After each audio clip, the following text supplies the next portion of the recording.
అరవింద్ చూడ్డానికి చక్కగా ఉన్నాడు, బాగా చదువుకున్నాడు. శౌర్యకి ఈడు జోడు బాగుంటుంది.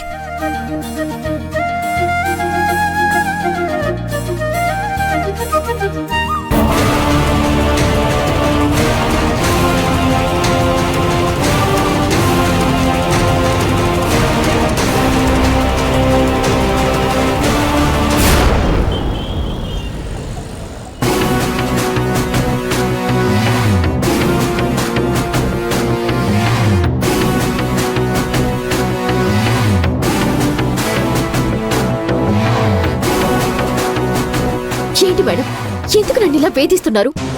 అవతల ఇంట్లో వ్రతం జరుగుతుందని చెప్పాను కదా, తర్వాత మాట్లాడతానని చెప్పాను కదా.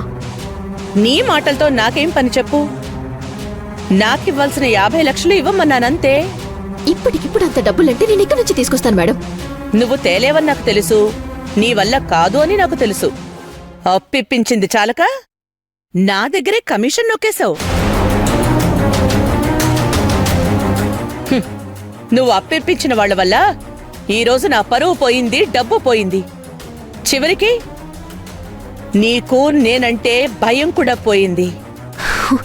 మీరెలా మాట్లాడకండి మేడం, అవతల వ్రతం జరుగుతుంది. నేను వెళ్ళాలి, కనిపించేసి వెళ్దామని వచ్చాను. మళ్ళీ నేను ఇంట్లో లేను అంటే అక్కడ వాళ్ళు తప్పుగా అనుకుంటారు. నిన్ను పంపించడానికి కాదు పిలిపించింది. ఎలాగూ ఇంట్లో వ్రతం జరుగుతుంది కదా, బయట వాళ్ళు, బంధువులు అందరూ ఉంటారు కదా. ఇప్పుడు ఫోన్ చేసి మర్యాదగా నువ్వు ఇవ్వాల్సిన డబ్బుని ఇవ్వమని చెప్పు. జనం ముందు పరువు పోకుండా ఉండడానికైనా ఆ డబ్బు తీసుకొచ్చి నాకే ఇస్తారు. మీరిలా చేయటం కరెక్ట్ కాదండి. నా కాపురం అన్యాయం అయిపోతుంది. అయిన వాళ్ళందరి ముందు నా వల్ల మా ఇంటి పరువు పోతుంది. నేను ఎలాగోలా చేసి ఆ డబ్బులు మీకు ఇప్పిస్తాను. ఎలా ఇస్తావు? నీదంటూ ఏముందనిస్తావు? ఉచితంగా 50 లక్షలు వచ్చాయి కదా అని ఖర్చు పెట్టి ఎంజాయ్ చేశావు. ఇప్పుడు నీ దగ్గర డబ్బులు లేవు, ఆ విషయం నాకు తెలుసు. ఏదో బాగుపడతారు కదా అని డబ్బిస్తే మీ వాళ్ళు నాకిచ్చిన వడ్డీ ఒకరోజు స్టేషన్లో పెట్టించడం, 100 కోట్ల ఫండ్ రాకుండా చేయడం. మరి నేనంత నష్టపోయినప్పుడు నీకిచ్చిన 50 లక్షలను వడ్డీతో సహా వసూలు చెయ్యాలి కదా. అసలు నా దగ్గర అసలు ఇవ్వడానికి లేదండి. ఇప్పుడు మీరు వడ్డీలంటే ఎలా, ఎక్కడి నుండి తీసుకురావాలి? అయినా నాకు 10 రోజులు టైం కావాలి. ఇప్పటికిప్పుడు కావాలంటే నేనేం చేయలేను. అందుకే నీకు ఆ కష్టాలు లేకుండా మీ ఇంట్లో వాళ్ళని అడుగుతానని చెప్తున్నాను. ప్లీజ్ అండి, ఆ పని మాత్రం చేయకండి.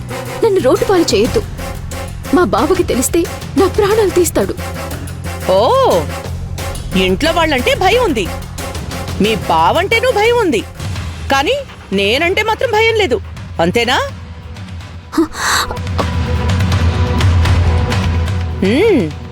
నేను ఫోన్ చేసినా కూడా తీయలేదు అంటే నేనంటే నీకు భయం లేదనే కదా.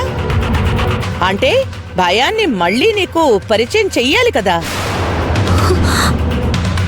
నీ ఇంట్లో వాళ్ళకి తెలిస్తే నీ బ్రతుకు రోడ్డున పడుతుంది అంటున్నావు. ఆ పంచైనా?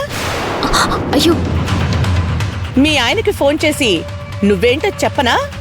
చెప్పమంటావా? చెప్పు. మీకు అవసరం లేదు.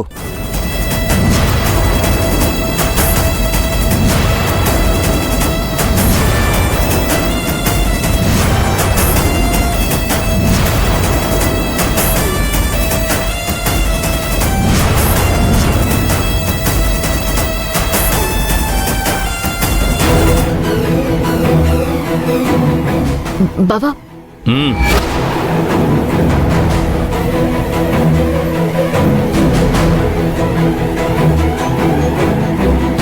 ఏయ్ రుద్రాణి, వడ్డీకని డబ్బులిచ్చావు. వడ్డీ చాలదని నాకున్న ఆస్తులన్నీ లాగేసుకున్నావు. అయినా కూడా సరిపోలేదా? ఇంకా నా ఇంట్లో వాళ్ళందరినీ బాధ పెట్టాలని చూస్తున్నావు. మీరు నా నుంచి తీసుకున్న దాని ముందు మీరు నాకు ఇచ్చింది చాలా తక్కువ రాఘవా. మోసం చేసి తీసుకోవాలనుకున్నప్పుడు ఇలాగే జరుగుతుంది. అన్ని రోజులు ఒకేలా ఉండవు రుద్రాణి. జనాలను మోసం చేసి పసిపిల్లల నోటి దగ్గర తిండి లాక్కుని బతకాలనుకున్న నీకు ఈ నష్టం చాలా తక్కువ. అవునా? నేనంత మోసగతనా?